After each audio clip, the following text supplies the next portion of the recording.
안녕하세요. 김태훈 목사입니다. 빵집 목사의 뚜벅뚜벅 메시지. 오늘은 마태복음 묵상 25번째 시간입니다. 새 부대와 낡은 부대란 무엇을 말하는가? 새 부대와 낡은 부대란 무엇을 말하는가? 마태복음 9장 14절에서 17절의 말씀 가지고 여러분과 함께 나누겠습니다. 여러분, 인생사 차이가 있습니다. 사랑해서 좋아해서 결혼한 부부라도 다툴 때가 있습니다. 왜요? 성격 차이로요. 같은 부모가 낳은 형제끼리도 성격 차이가 있느냐고 물으면 여러분 당연히 있지요. 쌍둥이도 성격 차이가 많다고 합니다. 부모 자녀 간에도 차이가 더 많습니다. 성격 차이에다가 하나 더 세대 차이까지 느껴지지요. 거기서 끝난 게 아닙니다. 신앙 차이도 있습니다. 신앙 차이도 심각하지요. 한 가족 안에도 성격 차이에 세대 차이, 거기에 신앙 차이가 참 많습니다. 숙제가 참 많다는 뜻이죠.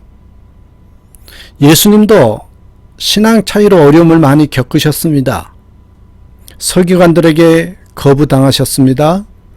바리새인들에게도 거부당하지요.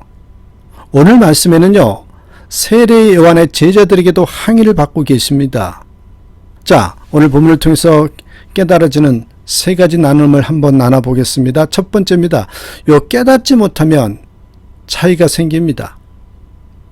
깨닫지 못하면 차이가 생긴다는 거예요. 세례 요한은 예수님의 메시아라고 선포한 선지자입니다. 그죠? 요한의 제자 중에서 예수님의 제자가 된 사람도 있습니다.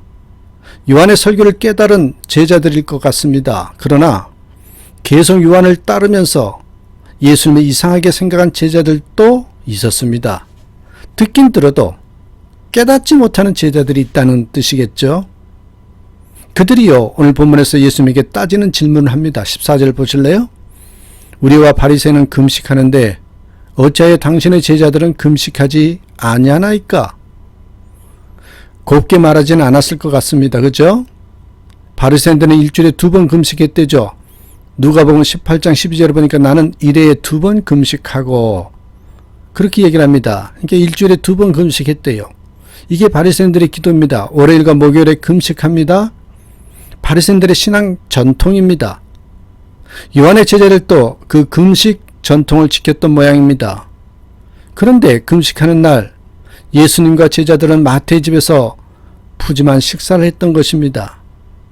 요한의 제자들이 참지 못하고 예수님께 와서 항의를 하는 것이죠. 바리새인도 우리도 금식하는데 왜 당신과 당신의 제자들은 우리와 다르게 행동하십니까? 바리새인의 금식이 여러분 성경적인가요? 율법에는 대속죄일에 금식합니다. 여러분, 성경적이 아니라 전통입니다. 전통. 이 전통의 차이로 요한의 제자들이 예수님에게 항의하는 것입니다. 왜 이럴까요? 바로 신앙 차이라고 볼 수 있겠죠. 신앙 차이. 그때 예수님이 대답하십니다. 누가 결혼식 잔칫날에 슬퍼하면서 금식하면서 슬퍼하겠느냐고. 예수님은 금식을 싫어하시나요? 거부하십니까? 아닙니다, 여러분. 예수님도 40일 금식도 하셨습니다. 전혀 여러분 금식에 대해서 반대하시는 분이 아니십니다. 그런데 이 의미가 뭘까요? 오늘 본문의 의미, 뜻이 뭐예요? 지금은 금식할 때가 아니라는 것입니다. 금식도 때가 있다는 것이죠. 금식을 해야 할 때가 있다는 말씀하십니다. 신랑을 빼앗길 날이 올 텐데 그때는 금식해야 할 것입니다. 주님이 돌아가신 날이 오시겠다는 거죠. 십자가 지신 날이 올 텐데 그때는 금식해야 한다는 것이죠. 여러분, 예수님 오심으로 천국잔치가 시작되었잖아요. 그러니 기뻐할 때입니다. 근데 여러분, 예수님이 십자가에 죽으실 날도 올 것입니다. 그때는 슬퍼하면서 금식하게 될 거라는 것입니다. 요한의 제자들이 깨닫고 돌아왔을까요? 예수님이 설교하셔도 깨닫지 못하는 사람도 많습니다. 깨닫지 못하면 여러분 아셔야 됩니다. 이해가 안 됩니다. 이해를 못합니다. 깨닫지 못하면. 그러면요, 반발심이 생기는 거예요. 거부하는 거예요. 아무리 성경 말씀이라도, 성경을 읽고 설교를 들을 때도 여러분 믿어지고 깨달아지면 은혜를 받지만 그렇지 못하면요, 자꾸 거부 반응이 생기고 반항을 하게 돼 있습니다. 그렇습니다, 여러분. 첫 번째로 드리고 싶은 말씀은 이 깨달음이 얼마나 중요한지를 말씀드리고 싶은 것입니다. 그래야 여러분 은혜가 되고 또한 이해가 된다라는 것입니다. 자, 두 번째로 오늘 메시지에는요, 새 것과 낡은 것들의 충돌 이야기가 나와요. 새 것과 낡은 것의 충돌하는 이야기. 왜 서기관들과 바리새인들은 범사에 예수님과 충돌하셨을까요? 왜 충돌했냐는 거죠. 왜 예수님을 거부했을까요? 왜 세례 요한의 제자들까지도 예수님께 반발합니까? 이유가 무엇입니까? 오늘 예수님이 두 가지를 비유를 들어서 설명을 합니다. 첫 번째는 생배 조각과 낡은 옷의 비유입니다. 16절에. 생배 조각을 낡은 옷에 대어서 기우면 생배 조각이 낡은 옷을 잡아당겨서 더 찢어지고 마는 겁니다. 낡은 옷은 신축성이 없어서 찢어지고 마는 것이죠. 또 여러분 17절에는 두 번째로 비유로서 새 포도주와 낡은 가죽 부대의 비유입니다. 병이나 플라스틱 통이 없던 시절에 포도주를 짐승의 가죽으로 만든 부대에 담아서 보관하였답니다. 가죽 부대가 오래되면 낡아서 신축성이 없어지죠. 거기에다가 새 포도주를 담으면 이게 발효될 때 생기는 가스의 압력으로 낡은 부대가 터져버립니다. 새 포도주는 낡은 그 가죽 부대에 담으면 안 된다는 것이죠. 새 포도주는 신축성이 좋아서 터지지 않는 새 부대에 담아야 한다는 것입니다. 자, 그렇다면 여러분 예수님이 이 비유를 말씀하신 의미는 무엇일까요? 왜 이 말씀을 하셨느냐는 것입니다. 낡은 옷이나 낡은 가죽 부대는 오래된 것입니다. 낡은 가죽 부대는 종교적인 전통을 의미합니다. 성경적일 수도 있지만 비성경적인 신앙 정통도 있어요, 여러분. 일주일에 2번 금식하는 것도 그 중에 하나인 셈입니다. 전통은 신기하게 특징이 뭐냐면 익숙해요, 편안합니다. 정통에 익숙한 사람이 기득권을 갖게 되어 있어요. 바리새인이나 서기관들은 종교적인 기득권을 가진 사람들 아닙니까? 또 여러분 생배나 새 포도주는 새 것입니다. 새 포도주는 예수님을 상징합니다. 예수님의 사역과 가르침입니다. 새 포도주는 복음입니다. 넓은 의미로는요, 이 새 포도주는 또한 성경 말씀을 의미하기도 합니다. 자, 전통에 익숙한 사람에게 새 것은 생소하겠죠? 익숙하지 않습니다. 불편합니다. 불편하니까 어떻게 거부하죠? 특히 여러분 보세요. 이제 기득권을 가진 사람이라면 그 기득권을 내려놓아야 되는데 내려놓지 않으려고 거부합니다. 그래서요, 보세요. 새 포도주를 거부하는 것입니다. 예수님이라도 거부하고 성경 말씀이라도 거부하는 거예요. 왜? 거북하니까. 불편하니까. 여러분, 오늘날 교회 안에서 새 포도주를 거부하는 낡은 부대의 모습은 없을까요? 많지요, 여러분. 아까 말씀드렸어요. 오늘날 새 포도주는 무엇이라고요? 당연히 예수 그리스도입니다. 복음입니다. 하나님의 말씀을 가리키는 것입니다. 예수님은 영원히 새 포도주이십니다. 성경 말씀은 영원히 변치 않을 새 포도주입니다. 그래서 여러분 성경적인 것이 항상 새로운 것이지요. 성경적인 가치관이 항상 새로운 가치관인 것입니다. 자, 그렇다면 오늘날 교회 안에 여러분 낡은 가죽 부대는 무엇을 가리키는 것일까요? 오늘날 교회 안에 낡은 가죽 부대는 무엇이냐는 겁니다. 두 가지 낡은 가죽 부대가 있다고 생각합니다. 하나는 옆에 써놨죠.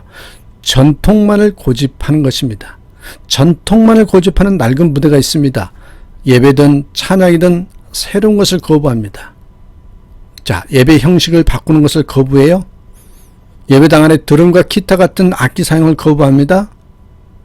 여러분 장년 세대와 젊은 세대 중에 어느 세대가 더 낡은 부대일까요? 초신자와 여러분 기존 신자 중에 어떻습니까?